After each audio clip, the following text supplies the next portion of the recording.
On the line right now, our legal analyst, Joe DiGenova. He's a former U.S. Attorney of the District of Columbia, a man who has represented at times some of the Benghazi whistleblowers. Joe, good morning to you. I know you probably noted with great interest the appearance of one Susan Rice on the Sunday talk show. She's now the National Security Advisor, but of course, she was the one who got out there and told us the story about Benghazi. And she was asked about that. She said that, she was doing her very best job to pass on the best information she had. The information I provided was what we had at the moment. It could change. I commented that this was based on what we knew on that morning, was provided to me and my colleagues, and indeed to Congress, by the intelligence community. And she says she never intentionally misled anyone. That information turned out in some respects not to be 100% correct. But the notion that somehow I or anybody else in the administration misled the American people is patently false. Joe? Okay, here we go. Put on your seatbelts, guys. Here we go. Here it goes. Here's the chronology. On September the 11th, the terrorism attack occurs. The next day, Beth Jones, the Assistant Secretary of State, sends a formal written message to the Libyan embassy in the United States saying that it was a terrorism attack carried out by Ansar al-Sharia. That is the day that the president is on his way and ends up in Nevada. The next thing that happens is the chief of station in Libya starts to tell people once again that it was a terrorism attack and that it was not a demonstration. He is absolutely ripped to shreds by people at the CIA and told never to say that again. The very next day, 9/13, Mike Morrell, who is at the CIA, holds the big deputies meeting. And for the first time, Mike Morrell, says it was a demonstration that went out of control in direct contradiction to the statements the day before of the chief of station. Now, on Saturday, the day before Susan Rice, the chief, goes on the air, the chief of station, once again risking his career, sends another message to the CIA and to Morrell saying that it was not an escalation from a demonstration. Morrell saw this message. And then Susan Rice goes on 5 television shows and lies maliciously to the American people. She lied yesterday to that moron, David Gregory. Can you imagine? Tim Russert is turning over in his grave watching this pathetic interview by David Gregory. That's the real story. Morrell lied, Susan Rice knew it, and David Gregory and NBC News do not care. Joe, don't hold back. Would you please tell us what you really think? Unbelievable for NBC News. You know, it's just, that is a news organization that has become a tragedy. Well, Joe DiGenova, I, of course, like you, read Media Matters for America every morning before I have my morning cup of Joe.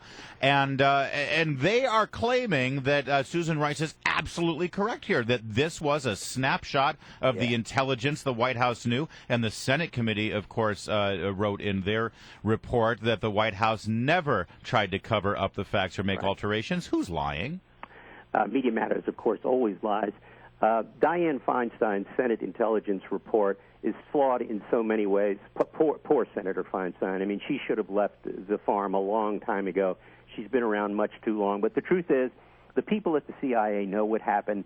They know that Morrell led the lie. He has been in charge of it from the beginning. And the latest news stories about him and the fact that he contradicted, that he blamed the FBI for changing the talking points and then was called out by Senators Graham and John McCain and then had to retract. It's clear that Morrell committed perjury before the House and Senate Intelligence Committees, and it's the kind of thing, now that he's out in the private sector and he's doing speeches and he's going to be paid high sums, people have to go after this guy. He has to have questions asked him at every place where he appears.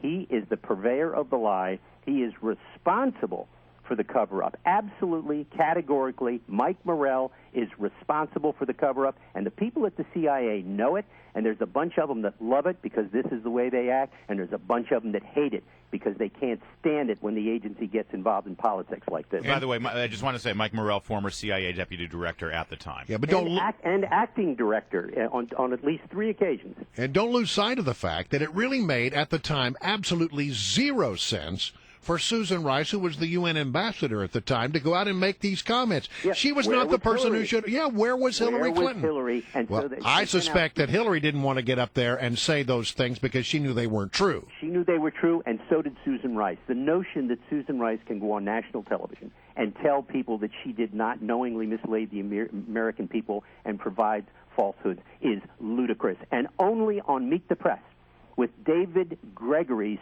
supine during the interview, how did you feel? He asked her about this. Can you imagine a real journalist? How did you feel, Ambassador Rice? I don't give a damn how she felt. How did you manage to lie so much, Ambassador Rice? Joe DiGenova, thank you for joining me in my condemnation of David Gregory on this. Do you know what the follow-up question was? The follow-up question was, the politics on Benghazi are so intense. Do you think that's why you didn't get Secretary of State?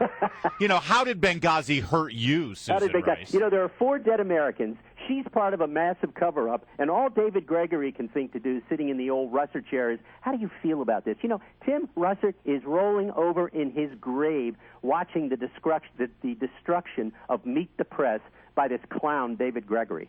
Hey, Joe, before we let you go, bring it closer to home here, specifically in the district, where, of course, you were U.S. Attorney for quite some time. We get the report on Friday that the firefighters in that horrible case where the gentleman died and didn't get any help, there were 5 firefighters in the house, 3 of them just sitting in the kitchen. What should be done here, and does it go to Kenneth Ellerby, the fire chief? Well, all of these people should be fired. Kenneth Ellerby, of course, is a walking joke. He is a classic example of the legacy of Marion Barry, which is incompetent public administration, political public administration, no legacy of public service, only a legacy of public jobs. Barry and his successors have destroyed the city's ability to provide legitimate services. D.C. is slowly becoming, it used to be the homicide capital. It isn't anymore. Now it's the capital of death by emergency services. Oh. Man, all right, Joe DiGenova, really you did have your coffee this morning, Joe DiGenova. He got up, had breakfast, coffee, the whole 9 yards. You know what? The people have got to focus on all of this stuff. This is a big deal, and you guys are great for making it happen. Well, listen, Joe, always a pleasure to have you here on our program on Monday mornings. Thanks.